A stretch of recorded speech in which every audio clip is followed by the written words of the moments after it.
So next is chemical bonding.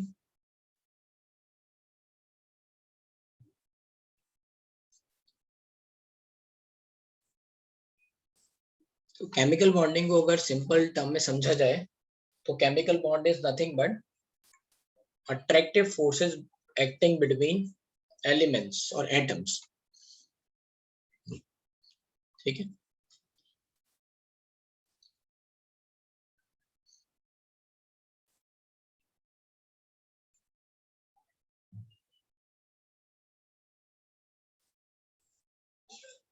Chemical bonds का मतलब क्या है?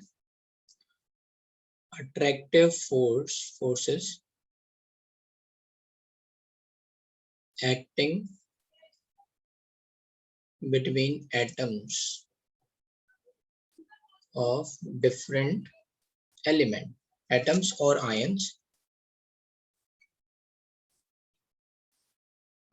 of different element.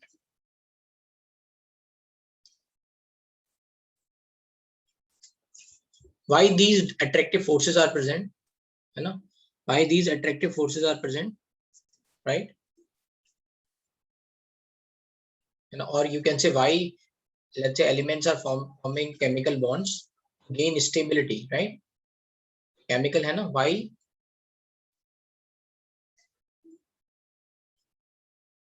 Why chemical bonds are formed?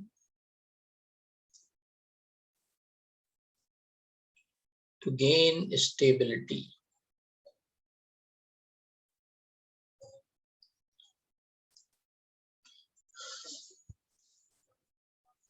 Chemical bonding is different chapter, नया chapter है. ठीक है.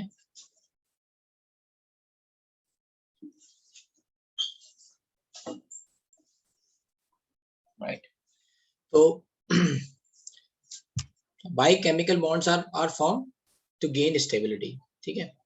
ये सबसे पहले किसने बताया? है ना? First explained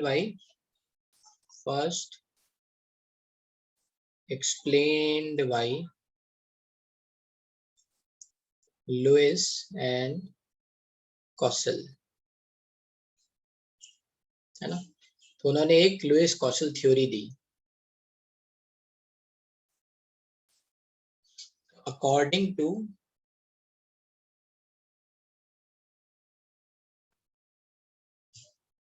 Louis Kossel theory,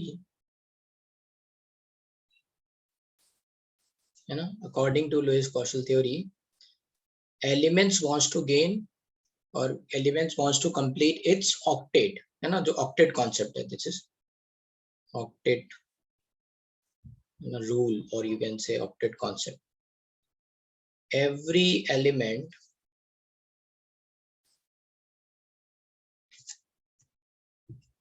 wants to complete or gain or wants to have inert gas configuration. सबसे पहले इन्होंने ये बताया कि भाई स्टेबिलिटी कैसे मिलेगी, है ना? How element is going to gain the stability. तो ये सबसे पहले एक्सप्लेन किया लुइस कॉसल ने. इन्होंने क्या बोला कि every element wants to have inert gas configuration, that is stable configuration. Stable configuration का मतलब क्या है? Octet complete.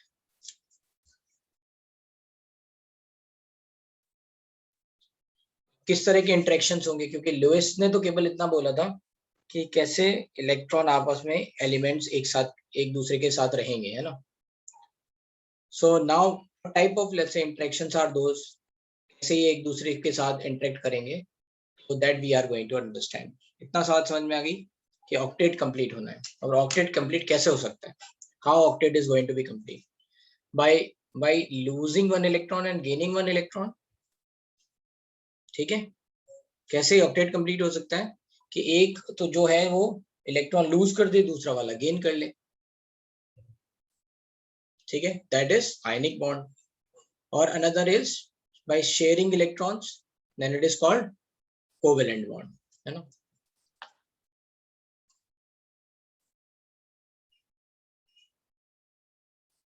So the next question arises how to gain inert gas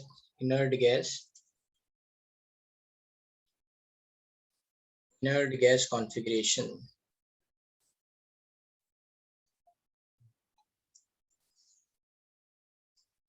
तो उसमें आता है सबसे पहले है ना, one element loses electrons and other gains electron. That is ionic bond और इलेक्ट्रोवैलेंट बॉन्ड. ये सब आपको पता है. मेरे को ये असर नहीं लगता कि इसमें मैं अभी कोई बात नहीं बता रहा हूँ, राइट. दूसरा है एलिमेंट्स शेयर इलेक्ट्रॉन्स, है ना, with each other.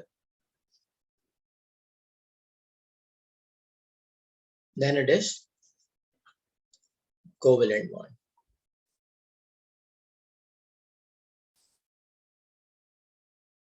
So we are going to start with ionic bond. ठीक है. अच्छा, जो ये लुईस कॉन्सेप्ट है या लुईस स्ट्रक्चर है, ये आपने देखे होंगे, है ना, कैसे हम बना रहे हैं. तो अभी मैं थोड़ा डॉट डॉट स्ट्रक्चर दिख लेता. और ये लुईस कॉसल की जो फर्स्ट थ्योरी थी उसमें इन्होंने ये माना था कि ऑक्टेट चाहिए. तो ऑक्टेट का मतलब एक तरह से उन्होंने क्यूब की तरह से इमेजिन किया था. उन्होंने माना था कि एक तरह से ये क्यूब है और उसमें इलेक्ट्रॉन जो है हर 8 कॉर्नर पे प्रेजेंट है. तो अगर वो 8 के corner let's say electron present हो जाएंगे, राइट, तो ये स्टेबल हो जाएगा. ठीक है. तो बिल्कुल बेसिक बातें थी. पे आगे चल सकते हैं. उसको एनसीईआरटी के पहले 2 पेजेस पढ़ लेना, उससे समझ में आ जाएगा. Now we are moving to ionic bond. हम किस पे पहुंच रहे हैं, राइट. तो first thing we are going to understand is ionic bond.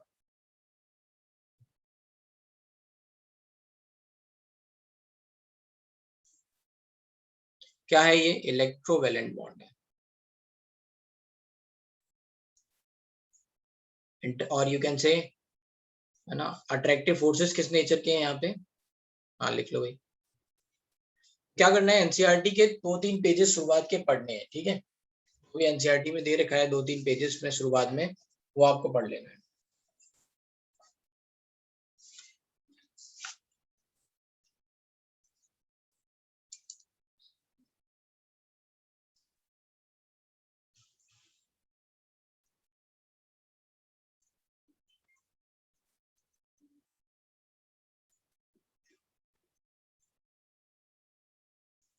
ठीक है, done.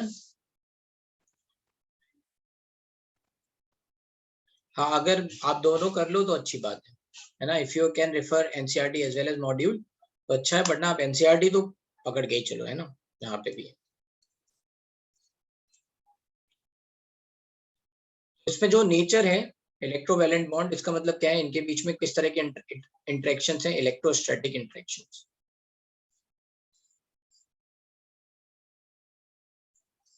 Electrostatic attractive force,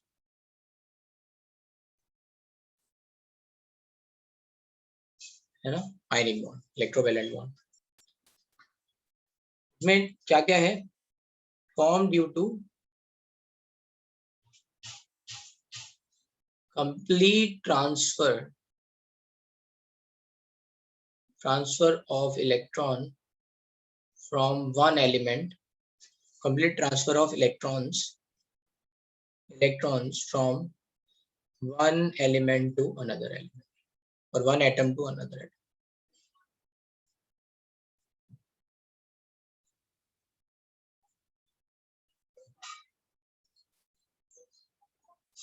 Complete transfer of electron. तो इसमें टर्म आता है इलेक्ट्रोवैलेंसी. इलेक्ट्रोवैलेंसी क्या होती है?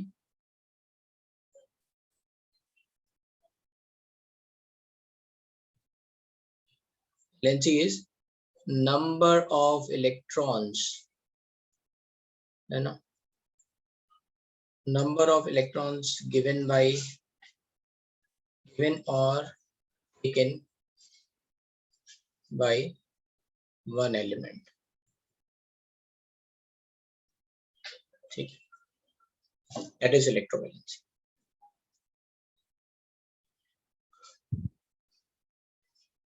क्या है favourable condition? Favourable condition for ionic bond, है ना। बेसिक बातें मैं जो है, जैसे एग्जांपल के थ्रू आप बोल सकते हो कि NaCl बनता है ना, Na is going to lose the electron and Cl is going to gain the electron, तो वो आपको पता है, राइट, कि NaCl में सबको पता है कि आयनिक बॉन्ड होता है। So we are moving ahead. Favourable condition for ionic bond क्या है?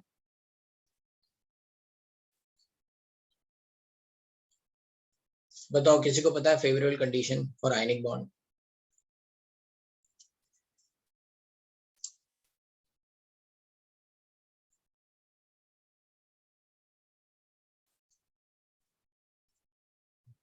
समझते हैं। तो one element must be electropositive, hence easily loses electron, है ना, आसानी से, या फिर easily giving electron, that means lower ionisation energy.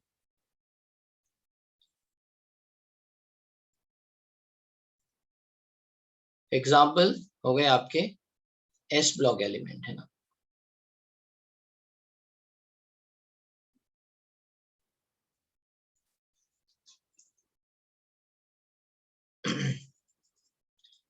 Another elements, है ना, other element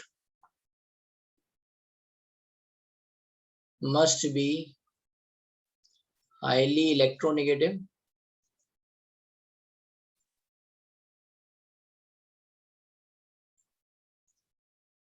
or you can say hence easily gains electronegative, or you can say high electron affinity.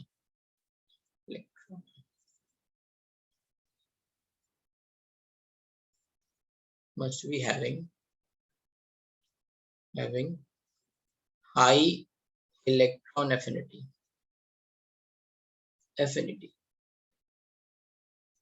you know, hence easily gains electron, the high electron affinity. Example हो गए आपके halogens, चाल्कोजेंस, etcetera. And third बहुत important factor है, that is high lattice energy.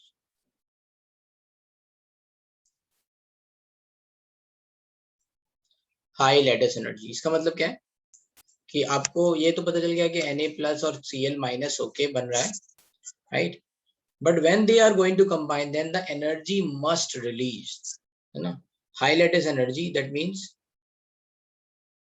energy released when 1 mole of, you know, gaseous cations and anions are arranged to form ionic solid, ठीक है। It is equals to energy released when 1 mole of gaseous cations and anions are arranged to form ionic solid। तो अभी क्या हुआ, इनको एक साथ arrange किया गया, कैटायन के बगल में एनायन लगाए गए, एनायन के बगल में कैटायंस लगाए गए, राइट। तो जितनी भी एनर्जी बनी, रिलीज हुई, इसमें एनर्जी क्यों रिलीज होगी?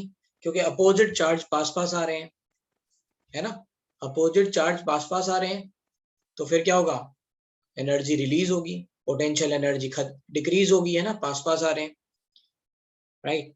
तो एनर्जी इसमें रिलीज होगी। जिन लोगों को नहीं समझ में आ रहा है वो ऐसे समझ सकते हैं, दो पॉजिटिव नेगेटिव चार्जेस हैं, ये अगर पास पास आ रहे हैं, राइट, तो इसका उल्टा समझते हैं, अगर इनको दूर दूर करना हो तो आपको एनर्जी देनी पड़ेगी, you have to do the work. आप तो इनको दूर दूर भगाओगे, है ना, they are attracting each other, है ना, मैग्नेट के जैसे पोल्स होते हैं ना, नॉर्थ और साउथ एक दूसरे को अट्रैक्ट करते रहते हैं, तो आपको दम लगा के उन्हें दूर करना पड़ता है।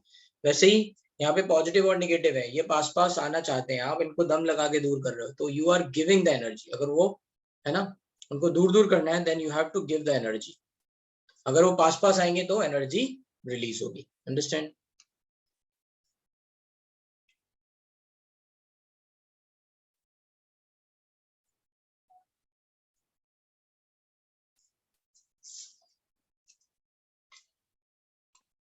तो इसको कैसे रिप्रेजेंट कर सकते हैं लैटिस एनर्जी को? Na plus gas plus let's say, या फिर A प्लस, है ना, Cl minus gas is going to form NaCl solid. Delta H is negative, which is this delta H is nothing but lattice energy.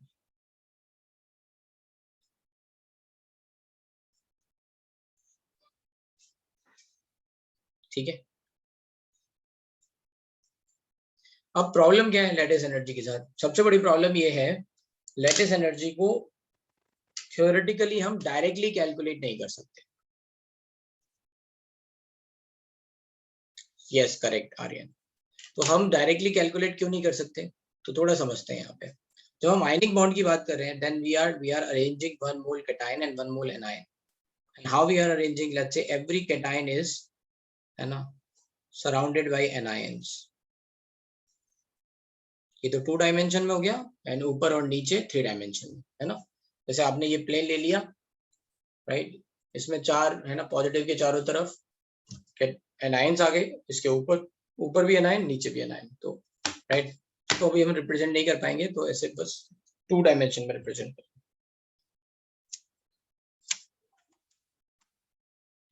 अगर anions की बात करें तो anions is surrounded by cations. Similarly फिर cations is surrounded by anions.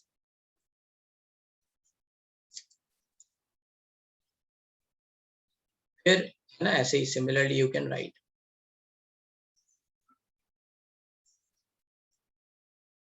like this, you can make।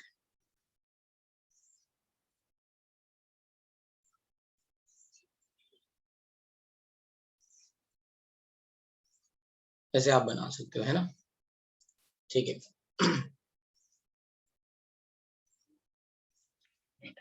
ऐसा ये हो गया आपका आयनिक ना, क्रिस्टल, इसको क्या बोलते हैं, crystal structure.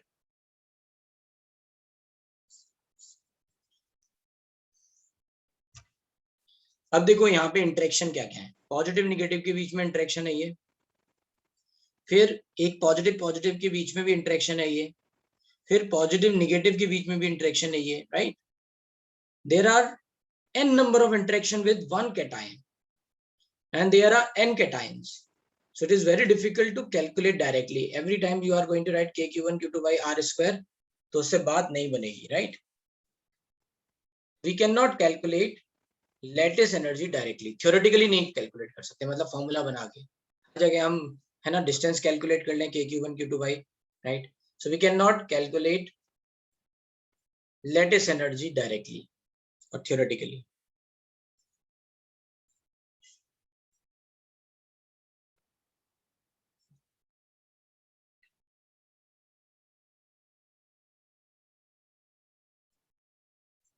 How we can calculate lattice energy, right.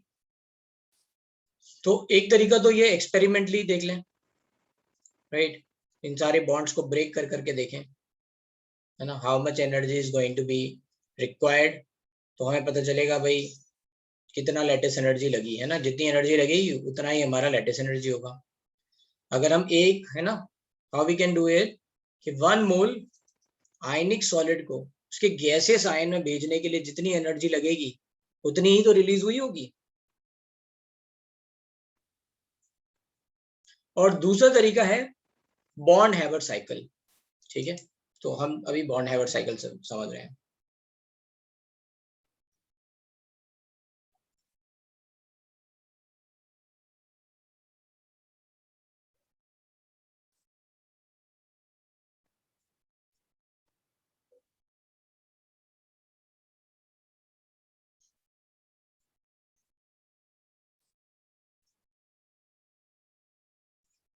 This Born-Haber cycle or this method is based on Hess law.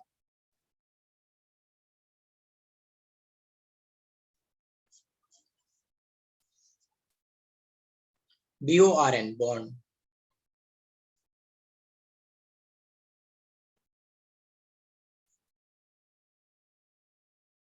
ठीक है, Born-Haber cycle. So Hess law, it is based on Hess law. क्या कहता है Hess law? Energy will remain same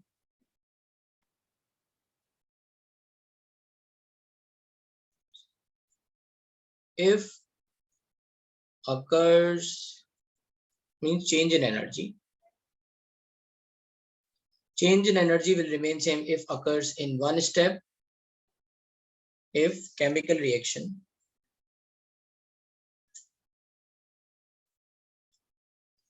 in energy. मैं पूरा लिख लेता हूँ दोबारा से.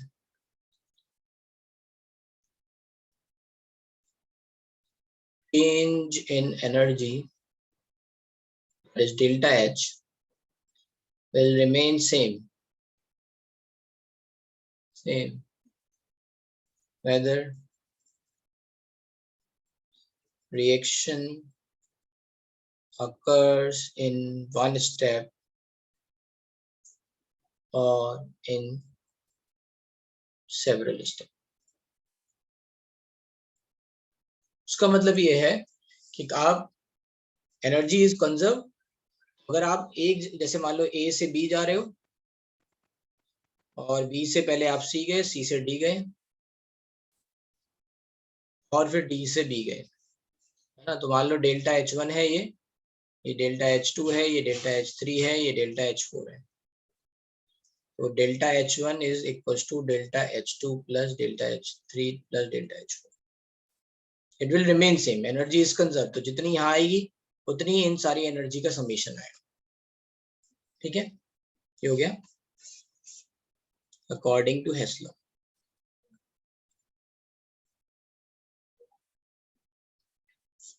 अब क्या है बॉर्न-हैबर साइकिल वो समझते हैं. इसमें किसी को कोई दिक्कत?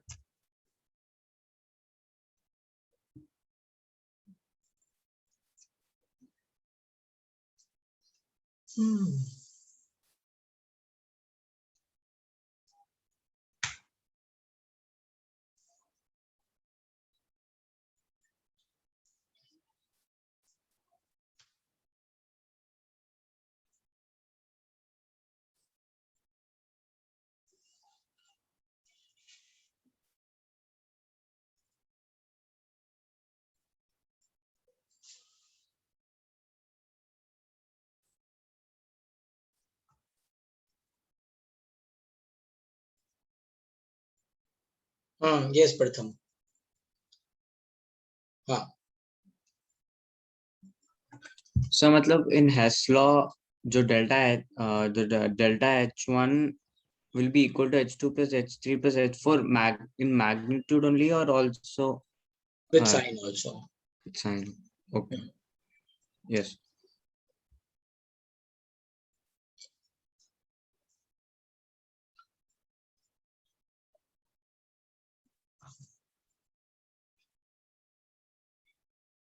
देखते हैं बॉर्न-हाइवर साइकिल.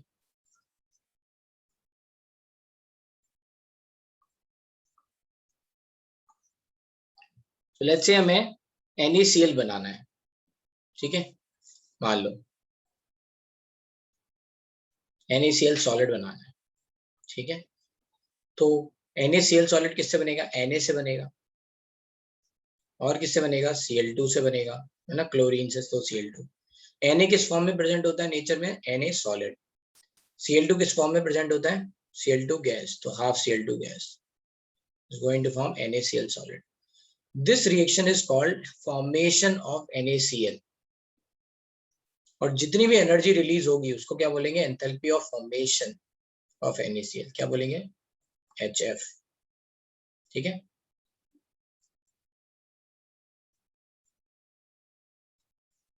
ठीक है. जब भी कभी जैसे मान लो हमें NaCl कोई भी सॉलिड बनाना है तो हमेशा हमें याद रखना है कि ये किससे बनेगा? कॉन्स्टिट्यूएंट एलिमेंट से बनेगा, Na और Cl से बनेगा, कौन से उससे बनेगा, जो नेचर में एग्जिस्ट करता है। जैसे सोडियम जो है अगर होगा तो वो सॉलिड फॉर्म में होगा, राइट, जैसे भी है ना।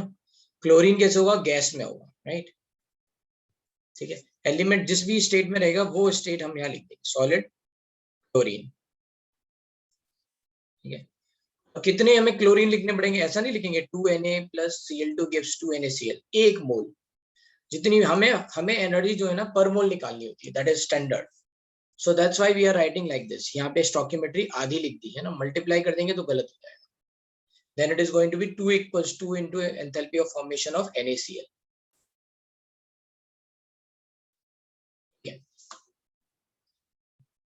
कौन सी बातें यहाँ समझ ली हमने, राइट। एक दो बातें और समझा देता हूँ। जैसे मान लो मैं क्या कह रहा था, अगर मैंने ये लिखा होता 2Na + Cl2 gas is forming 2NaCl,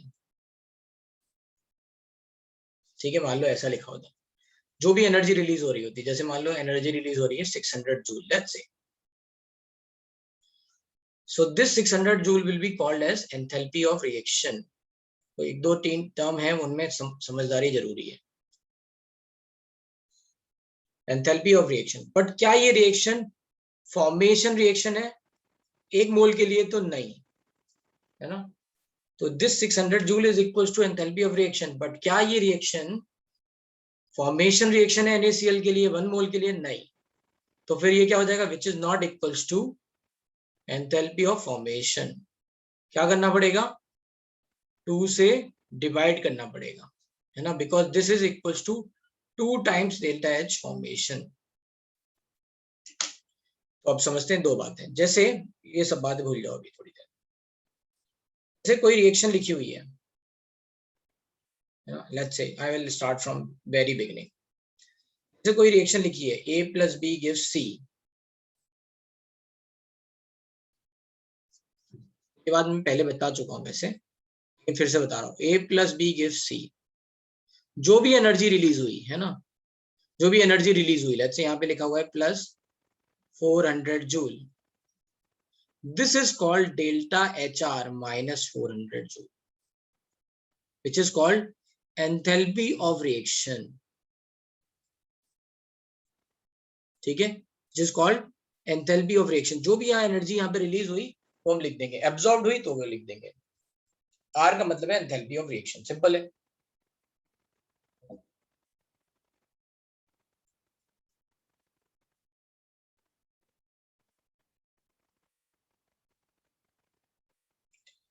अब ये रिएक्शन कोई रिएक्शन हो सकती है, कुछ भी हो सकती है।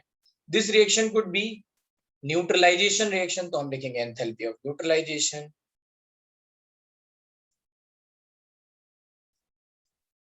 ये रिएक्शन हो सकती है आपकी, let's say we can say this is vaporisation reaction, तो वी कैन से कि ये enthalpy of vaporisation. Are you getting my point.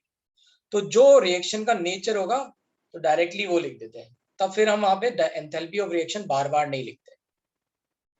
समझ में आया आपको। लेकिन एंथैल्पी ऑफ रिएक्शन का मतलब क्या है, कोई भी रिएक्शन हो रही है उसमें जो भी एनर्जी रिलीज हुई, that is enthalpy of reaction. अगर वो रिएक्शन सब्लिमेशन है तो हम लिखेंगे एंथैल्पी ऑफ सब्लिमेशन, वेपराइजेशन है तो लिखेंगे वेपराइजेशन, फॉर्मेशन है तो फॉर्मेशन, न्यूट्रलाइजेशन है तो neutralisation. That's how we are going to write. जिस तरह की भी रिएक्शन है उस तरह से लिखेंगे। लेट्स से अगर हमने 2 से मल्टीप्लाई कर दिया, जैसे लिखा है 2H2O gives, let's say 2H2O liquid है ना, सॉलिड से लिक्विड। तो ये जो जितनी भी एनर्जी यहाँ पे हमें देनी पड़ रही है वो एंथैल्पी ऑफ रिएक्शन तो है, लेकिन वो 2 मोल के लिए है। Then what we are going to write, we are going to write 2 times enthalpy of sub let's say ये क्या हो जाएगा, फ्यूजन, है ना, 2 मोल्स के लिए। enthalpy of fusion is defined for 1 mole, so it into 2। getting it, ये बात समझ में आ रही है। रिएक्शन और डिफरेंट नेम ऑफ रिएक्शन, ये बात क्लियर है।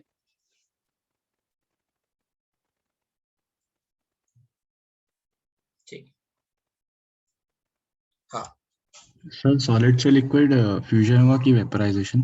ना तो वेपराइजेशन हुआ ना ही फ्यूजन हुआ, क्योंकि मेल्टिंग हुआ ये, है ना। Yes sir. Fusion is opposite yes sir. Liquid से, तो मेल्टिंग मान लो नहीं, melting is also called fusion. मैं भी देखूं, राइट। फ्यूजन क्या होता है ना, मेल्टिंग वाला पार्ट, और इसका उल्टा होता है, उसे बोलते हैं क्रिस्टलाइजेशन, सॉरी क्रिस्टलाइजेशन। तो ये फ्यूजन ही हुआ। जैसे मान लो लिक्विड से सॉलिड बनाना होता, तो लिक्विड से ये क्या हो रहा है स्ट्रक्चर में कन्वर्ट हो रहा है, क्रिस्टल स्ट्रक्चर में, right, then it is called crystallisation. ठीक है, सॉलिड से लिक्विड फ्यूजन, फ्यूजन और मेल्टिंग सेम थिंग। सब्लिमेशन होता तो सॉलिड से गैस होता, सब्लिमेशन। ठीक है, लिक्विड से गैस जा रहा होता तो वेपराइजेशन बोलते हैं, राइट। अब चलते हैं बिल्कुल बेसिक से फिर से बॉर्न हैवर साइकिल। तो यहाँ पे लिख लेते हैं पहले आपको, right, before we are let's say going to Born Haber cycle, we are writing enthalpy of formation.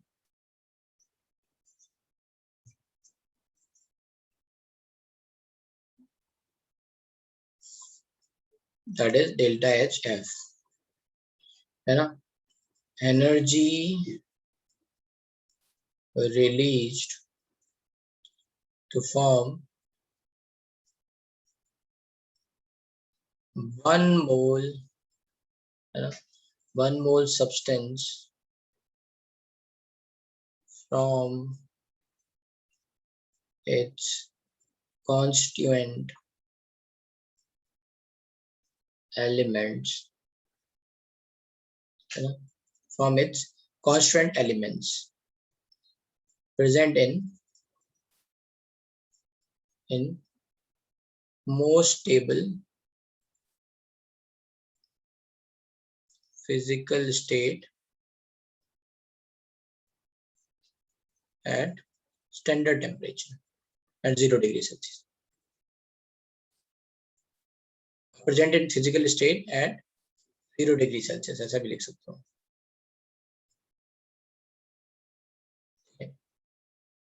Sorry, 298 Kelvin at 298 Kelvin.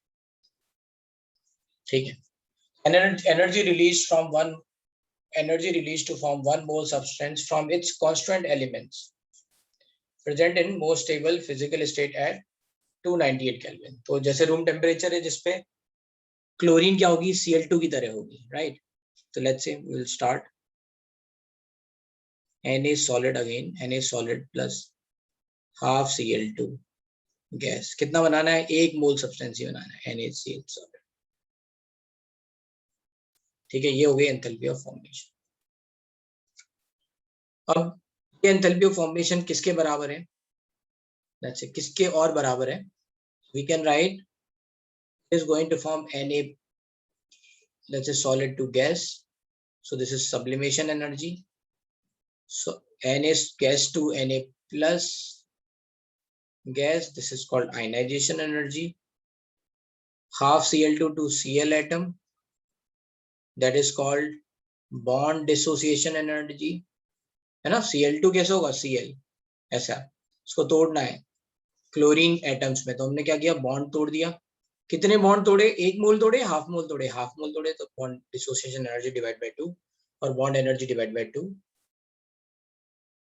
ठीक है, फिर क्लोरीन ने क्या किया, Cl माइनस बनाया, then it is electron affinity, बड़ा बना लेना, मेरे पास जगह कम है, इलेक्ट्रॉन एफिनिटी Cl माइनस। अब ये भी गैस में है और ये गैसियस एटम्स आपस में कंबाइन होकर स्ट्रक्चर बना रहे हैं, then it is called lattice energy. ठीक है, कौन कौन सी एनर्जी का नेचर क्या क्या है, सब्लिमेशन एनर्जी, बताओ भाई, एनर्जी रिलीज होगी क्या सॉलिड को गैस में कन्वर्ट करने में, नहीं, देनी पड़ेगी। आयनाइजेशन एनर्जी, इलेक्ट्रॉन निकालना है, एनर्जी रिलीज होगी क्या, नहीं, देनी पड़ेगी। बॉन्ड तोड़ना है इनके बीच में, एनर्जी रिलीज होगी क्या, नहीं, देनी पड़ेगी। इलेक्ट्रॉन गेन कर रहा है, एनर्जी रिलीज होगी क्या, यस रिलीज होगी, नेगेटिव, है ना। और ये Na plus and Cl minus मिलके NaCl सॉलिड बना रहे हैं, तो यहाँ एनर्जी रिलीज होगी। तो कुल मिला के हम क्या लिख सकते हैं, hence according to Hess law, delta H formation is nothing but sublimation energy plus ionisation energy plus bond energy divide by 2 plus electron affinity plus lattice energy. ठीक है, ये पूरा लिख सकते हैं। and hence lattice energy equals to delta H formation minus sublimation energy plus ionization energy plus bond energy divided by 2 plus electron affinity. बस यही हो गया. ये सारी वैल्यू हमें पता होती है ना, फॉर्मेशन, सब्लिमेशन, आयनाइजेशन, ये सब पता है, हम कैलकुलेट कर सकते हैं. इसको कैलकुलेट नहीं कर सकते हैं तो ये कैलकुलेट करते हैं indirectly. Yes yes yes Sharvil. ठीक है, बॉन्ड एनर्जी डिवाइड बाय 2 क्यों लिखा हुआ है हमने? क्योंकि ये आधा मोल ही हमें बॉन्ड उठ रहा है Cl2 गैस का, right.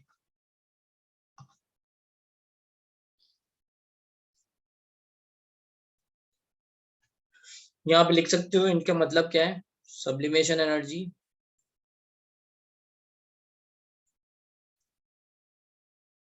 Ionization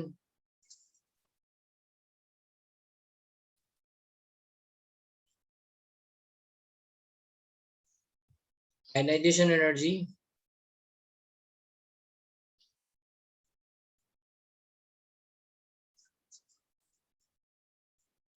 bond dissociation energy, bond energy, or you can say bond dissociation energy.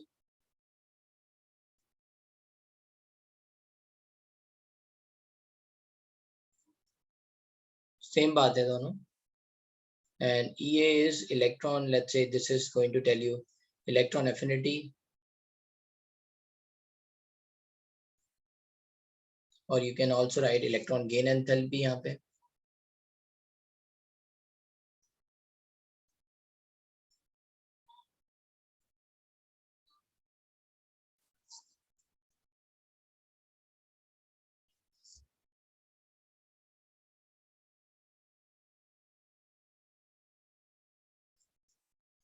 ठीक है, ये हो गया. पॉजिटिव एंड नेगेटिव का मतलब है, पॉजिटिव मतलब एब्जॉर्ब, नेगेटिव मतलब released.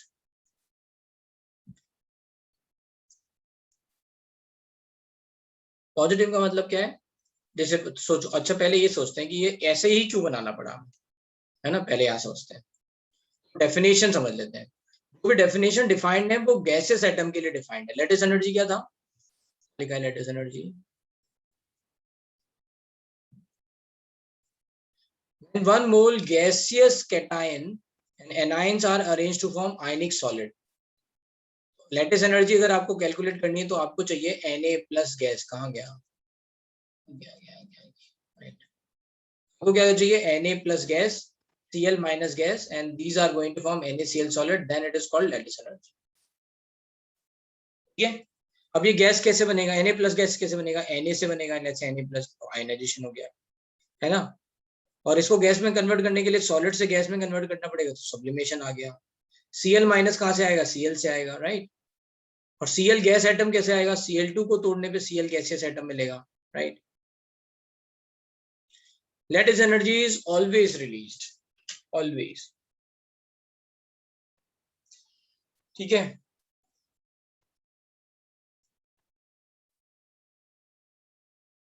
So you can write lattice energy is always released, but in later stages कुछ जगह पे उन्होंने lattice energy को पॉजिटिव में भी दे रखा होता है.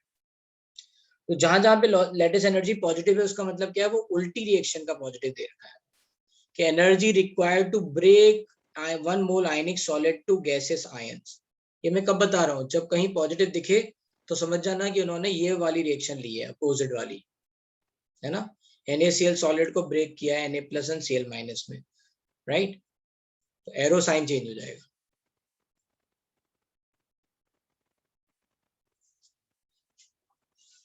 It is not possible that lattice energy is positive. ये बात सही है. जब भी कभी दो अपोजिट चार्ज पास पास आएंगे तो एनर्जी रिलीज होगी ही होगी, है ना. अपोजिट चार्ज पास पास आ रहे हैं. लेकिन मैंने बता दिया कि जैसे आपको इलेक्ट्रॉन एफिनिटी में कंफ्यूजन हो रहा था ना, इलेक्ट्रॉन गेन एंथैल्पी कभी दे रखा है, कभी एफिनिटी मतलब पॉजिटिव नेगेटिव में, वैसा यहाँ पे अगर कभी हो रहा है तो आप समझ जाना उल्टी रिएक्शन ले रखी है.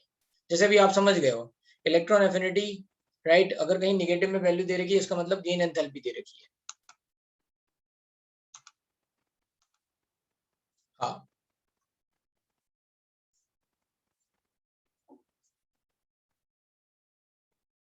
बोलो भाई डाउट, किसी को डाउट है? अभिलाष बोलो बेटा। हाँ सर। सर जैसे आपने बताया कि for enthalpy for delta H F हम लोग एट 273 केल्विन ही कैलकुलेट करते तो हैं। 298 केल्विन। Okay to. हम्म। अच्छा सर, तो what if a substance has its boiling point और मेल्टिंग पॉइंट एट 298 केल्विन? तो वहाँ पे जैसे मान लो अगर कोई भी सब्सटेंस जो भी स्टेट में होगा, जैसे मान लो कोई सॉलिड में है तो सॉलिड में लिखेंगे, लिक्विड में है तो लिक्विड में लिखेंगे, जिस भी स्टेट में होगा उस पे लिखेंगे। सर क्योंकि ओके। फिर उसकी जो स्टेबल स्टेट होगी उसके हिसाब से लिखेंगे। Okay sir.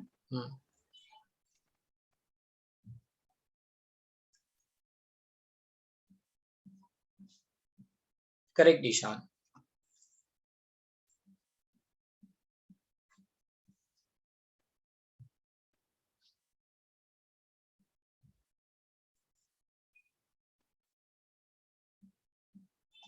ठीक है, तो ये आ गया हमारा, है ना। अभी जैसे मान लो इसमें कहाँ वेरिएशन हो सकते हैं, जैसे मान लो कहीं पे लिखा है MgBr2, लेट्स से, है ना। एक और देखते हैं, बॉन्ड हाइब्रिड साइकिल। ये अच्छा, ये क्वेश्चन में ना आपको वैल्यूज दे रखी होंगी। Let me open the module, तो आपको समझ में आ जाएगा, राइट। कहीं पे तो मिल ही जाएगा एक आध क्वेश्चन। कहाँ पे है, कहाँ पे है? आई थिंक ये दूसरा मॉड्यूल आ जाएगा। दूसरा मॉड्यूल नहीं होगा आप लोगों के पास, है या नहीं? है ना, ठीक है, वेरी गुड, तो बहुत अच्छी बात। हार्ड कॉपी है, कोई बात नहीं, मैं सॉफ्ट कॉपी भी भेज दे रहा हूँ।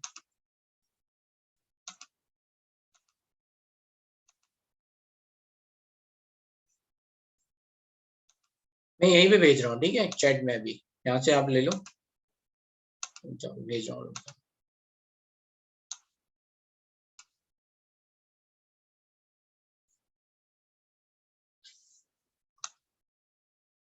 कहाँ गया मैं? ओके।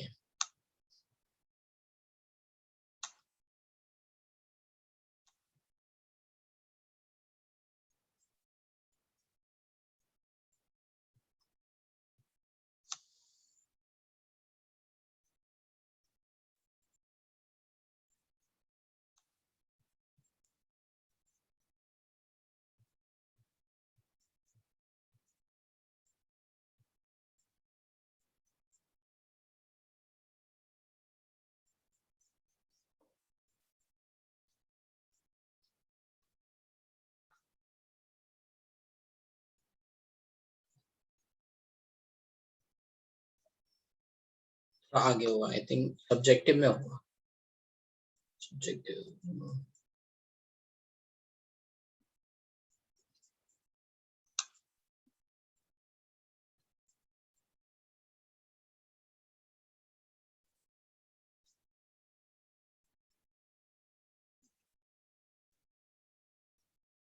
वो ऐसे दे रखा है ये, है ना, डायग्राम देखा है इन्होंने।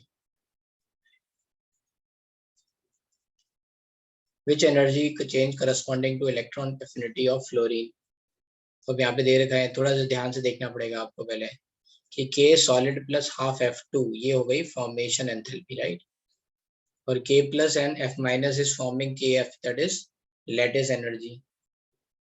फिर यहाँ से इधर गए हैं ये, है ना। K solid is converting into K gas and F2 remains F2, then it is sublimation of potassium। फिर ये वाली दो, इसमें K गैस को F गैस में लिखा दिया तो ये bond dissociation energy divide by 2। फिर F गैस से यहाँ पे इन्होंने K प्लस लिख लिया है ना। ऐसे समझ में आ रहा है ना, राइट। तो ऐसे निकाल लेंगे, एनीवे चलते हैं आगे। मैं चाहता था वैल्यू ऐसे दे रखा हुआ क्वेश्चन में, वैल्यू दिख जाए मुझे, एक आध कोई क्वेश्चन।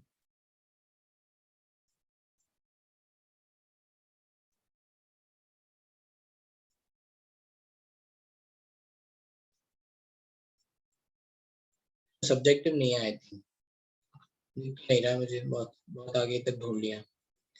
ठीक है, फिर अगर नहीं है तो छोड़ देते हैं। लास्ट एक्सरसाइज है क्या कोई?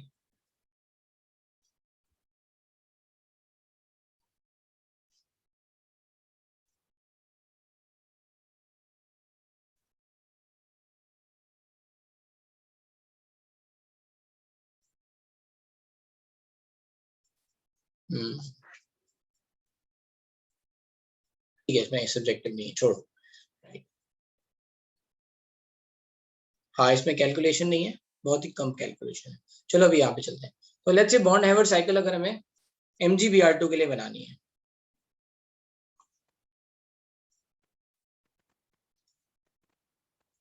तो कैसे बनेगी bond Howard cycle? Let's say, तो आपको सोचना है पहले MgBr2 बनने के लिए क्या चाहिए आपको। Mg चाहिए, मैग्नीशियम सॉलिड होगा। Br2 चाहिए, Br2 is liquid.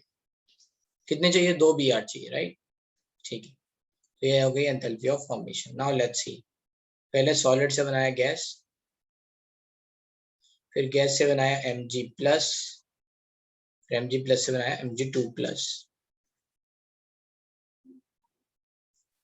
Sublimation energy, ionization energy 1, ionization energy 2। अब ब्रोमीन हमें यहाँ पे चाहिए क्या? Br minus, right. कितने Br माइनस चाहिए? 2 Br माइनस गैस, है ना। Then it is called lattice energy. तो 2 Br माइनस के गैस कैसे आएंगे? 2 Br से आएंगे, राइट। गैस तो मतलब 2 टाइम्स इलेक्ट्रॉन एफिनिटी, 2 मोल। 2 Br गैस कैसे आए? Br2 से आए, Br2 गैस से, मतलब डिसोसिएशन एनर्जी, बॉन्ड एनर्जी, है ना, डिवाइड बाय 2 नहीं करना पड़ेगा। क्यों? क्योंकि पूरा 1 मोल चाहिए। और Br लिक्विड से Br गैस कन्वर्ट करने के लिए तो ये क्या हो जाएगा? एंथैल्पी ऑफ लिक्विड से लेट्स से गैस, तो वेपोराइजेशन। अब यहाँ पे फॉर्मूला में क्या क्या नई चीजें आ गई है ना, I1 I2 आ गई, वेपोराइजेशन भी आ गई, और यहाँ पे फैक्टर चेंज हो गया। तो यहाँ पे लिख सकते हैं delta H formation is nothing but sublimation energy plus IE1 plus IE2, है ना। इसको IE भी लिख सकते हैं, टोटल आयनाइजेशन एनर्जी हो जाएगा फिर वो delta H vaporisation plus bond energy plus 2 times electron affinity plus lattice energy. Understood? इतना समझ में आ गया? तो ऐसा नहीं है कि हर बार यही फैक्टर आएंगे, कई बार चेंज भी हो सकते हैं। You have to let's say form MgBr2, right?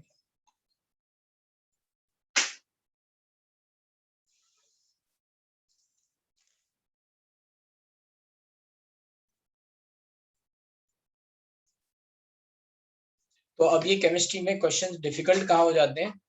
2 चीजों में डिफिकल्ट हो जाते हैं, ठीक है। एक, आपने साइन सही तरह से नहीं लिखा, रिएक्शन का एरो नहीं समझ पाए आपकी, वो क्या दे रखा है मैंने क्वेश्चन, है ना। जैसे मान लो रिएक्शन में ये दे रखा हो Br2 gas to Br2 liquid, that is called condensation, है ना। Gas is converting into liquid is condensation. तो उन्होंने मान लो वैल्यू दे रखी है 20 किलो जूल, तो -20 किलो जूल एनर्जी दे रखी है। तो अगर आपने ध्यान नहीं दिया, आपने -20 लिख दिया, आंसर पूरा गलत हो जाएगा। तो केमिस्ट्री में जितनी भी एनर्जी कैलकुलेशन में, उसमें एरो साइन बहुत इंपॉर्टेंट है, कि आपको ये पता होना चाहिए कि इस रिएक्शन में एक्चुअल में एनर्जी एब्जॉर्ब हो रही है या रिलीज हो रही है ना। Not just by the formula, just by the concept also, कि यू मस्ट अंडरस्टैंड कि कौन सी पॉजिटिव होगी कौन सी निगेटिव होगी। अगर आपने वो सही तरह से कर लिया तो फिर बहुत आसान है, ठीक है। तो हम आगे चैप्टर देखेंगे थर्मोकेमिस्ट्री, राइट। हम देखेंगे एक चैप्टर थर्मोडायनेमिक्स में, थर्मोकेमिस्ट्री एक पार्ट है, उसमें पूरी यही कैलकुलेशन है, बड़ा सिंपल सा चैप्टर है। बट कई बार बच्चों को बहुत डिफिकल्ट लगता है क्योंकि वो साइन पे ध्यान नहीं देते, है ना। एंड मेरी पूरी कोशिश यही है कि आप लोगों को इंपॉर्टेंट पॉइंट बताते जाऊं, छोटे छोटे पॉइंट जो जनरली इग्नोर हो जाते हैं, साइन पे ध्यान रखना है, ठीक है। अब बात आती है 2 टाइम्स कैसे हुआ? भाई 2 Br से 2 Br माइनस बनाना है, 1 मोल से Br से Br माइनस बनाओगे तो इलेक्ट्रॉन एफिनिटी, 2 से बनाओगे तो 2, राइट। लिक्विड है ना, यहाँ गैस चाहिए, गैस कैसे आएगा? Br गैस से। Br गैस कहाँ से आएगा? Br2 से। ब्रोमीन रूम टेम्परेचर पे क्या होता है? लिक्विड, ठीक है। तो लिक्विड से gas, vaporisation. Sir enthalpy mostly negative और एक्चुअल एनर्जी रिलीज और गिवन, तो एंथैल्पी कैन बी पॉजिटिव और नेगेटिव, और ये एक्सपेरिमेंटली डिटरमाइन होती हैं। क्या होती हैं? एक्सपेरिमेंटली डिटरमाइन होती हैं। जैसे मान लो, कैसे हम कर रहे हैं बताता हूँ। तो हम एक उसके लिए स्पेसिफिक एपरेटस तैयार करते हैं। Br2 से अगर भाई Br2 से ब्रोमीन बनाएंगे तो क्या कैसे बनेगा? Br2 से ब्रोमीन, Br बॉन्ड तोड़ना पड़ेगा ना। कितने मोल्स ब्रोमीन Br2 तोड़ा तुमने? 1 मोल ना, तब 2 Br बन गया, right. Bond dissociation energy is defined for Br2 या और Br। बॉन्ड एनर्जी किसके लिए डिफाइन है? Br2 मॉलिक्यूल के लिए डिफाइन है या Br के लिए डिफाइन है? समझ में आया? Br2 के लिए डिफाइन है ना, Br2 को तोड़ा, राइट। तो यहाँ पे बॉन्ड एनर्जी लिखा। ऊपर क्या लिखा था? ऊपर B डिवाइड बाई 2 लिखा था, तो क्योंकि वहां हाफ मोल तोड़ रहे थे, यहाँ 1 मोल Br2 तोड़ रहे हैं, तो 1 लिखा है पूरा। ठीक है, तो एंथैल्पी कैन बी पॉजिटिव और नेगेटिव। कैसे मेजर करते हैं? तो उसके लिए एक डेडिकेटेड क्या होता है, बॉम्ब कैलोरीमीटर होता है। मैं थोड़ा सा आइडिया दे देता हूँ, ठीक है। उसमें क्या करते हैं, कोई रिएक्शन कराते हैं और उसके चारों तरफ पानी होता है। पानी की स्पेसिफिक हीट कैपेसिटी आपको पता है 1। पानी का अमाउंट भी उसमें मेजर रहता है कि मान लो 100 ग्राम पानी है, ठीक है, या मतलब 100 ग्राम मतलब 100 ml पानी है। अब क्या होता है कि आप जैसे जैसे मान लो वो टेम्परेचर, अगर मान लो कोई रिएक्शन करा रहे हैं, एनर्जी रिलीज हुई, तो वाटर का टेम्परेचर बढ़ेगा।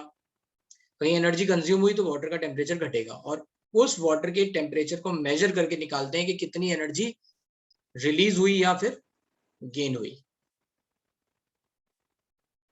ईशान समझ में आ रहा है?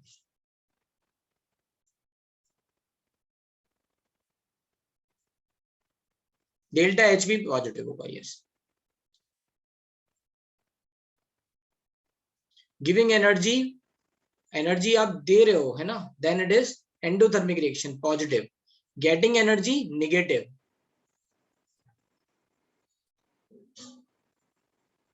तुमको मिल रही है एनर्जी मतलब एक्सोथर्मिक, नेगेटिव। उल्टा बोल दिया तुमने, है ना। तो जैसे सब्लिमेशन में हम एनर्जी हमें देनी पड़ रही है ना, सॉलिड से गैस बनाएंगे, जब तक एनर्जी देंगे तब तक सॉलिड से गैस बनेगा, अपने आप तो बनेगा नहीं, है ना। सॉलिड से गैस हीटअप करना पड़ेगा, तो देना पड़ रहा है पॉजिटिव। अच्छा बताओ, कौन सी वाली रिएक्शन जनरली स्पॉन्टेनियस होगी, जिनमें एनर्जी देनी पड़ रही है या फिर रिलीज हो रही है? रिलीज हो रही है, मतलब वो अपने आप हो जाएगा, है ना। तो अगर हमें आयनिक बॉन्ड अपने आप चाहिए तो फॉर्मेशन एंथैल्पी, ये डेल्टा एच फॉर्मेशन पॉजिटिव होना चाहिए, नेगेटिव? नेगेटिव। जितना ज्यादा नेगेटिव उतनी जल्दी आयनिक बॉन्ड बन जाएगा, राइट, अपने आप बन जाएगा, राइट। तो नेचर में वही हो रहा है, अपने आप CaCO3 बन गया है, राइट। जितनी भी रॉक्स हैं वो क्या है, CaCO3 है। यू कैन अज्यूम कि एक टाइम पे जब अर्थ बनी होगी तब कुछ कैल्शियम रहा होगा, राइट। तो मॉलिक्यूल्स कंबाइन हुए होंगे और कैल्शियम कार्बोनेट बन गया अपने आप धीरे धीरे, राइट, सारी रॉक्स। ऐसे ही सोच सकते हो ना ऐसा। बोलो। हाँ, सौविक बोलो, क्या डाउट है?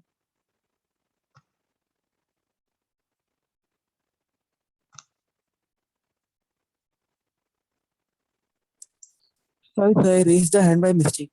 ओके, ठीक है। तो ये आइडिया आपको लग गया। मैंने आपको ये भी बता दिया कि इनको मेजर कैसे करते हैं। बॉम्ब कैलोरीमीटर होता है, उसके चारों तरफ है ना पानी सब मेजर करके रखते हैं, है ना। फिर हम देखते हैं कि पानी ने कितना टेम्परेचर, मतलब उसका बढ़ा, इसका मतलब सारी की सारी एनर्जी एब्जॉर्ब हो गई होगी, जितनी भी एनर्जी रिलीज हुई होगी, and we experimentally calculated.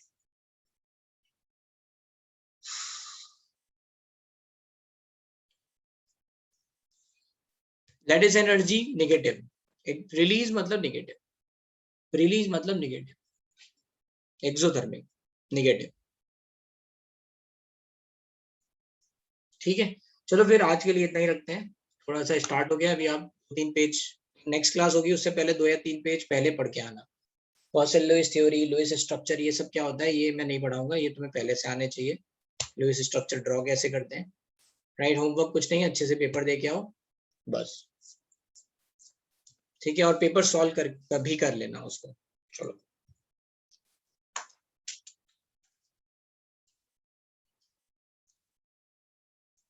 Bye. Thank you sir. हाँ भाई, क्या है भवित?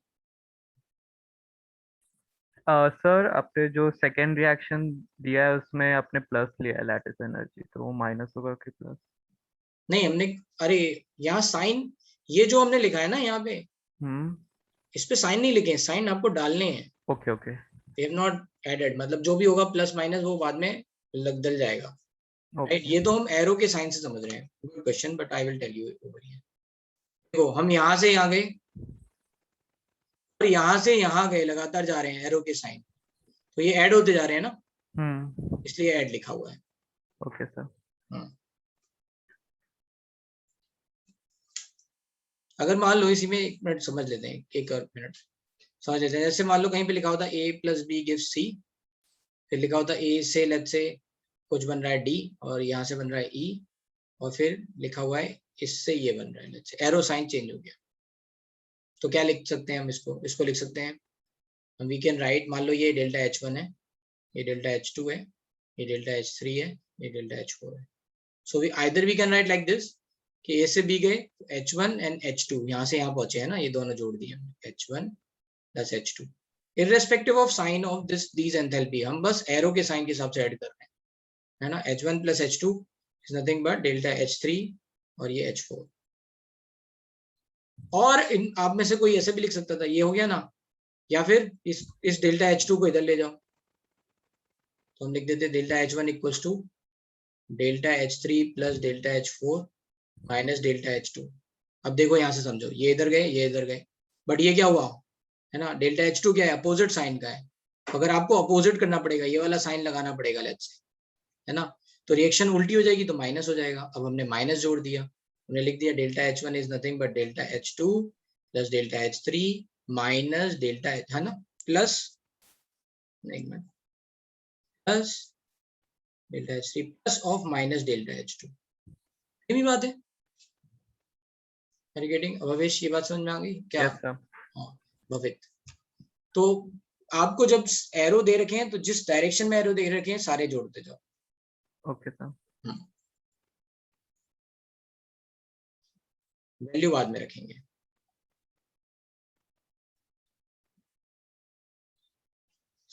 चलो फिर ठीक है, okay bye bye, take care.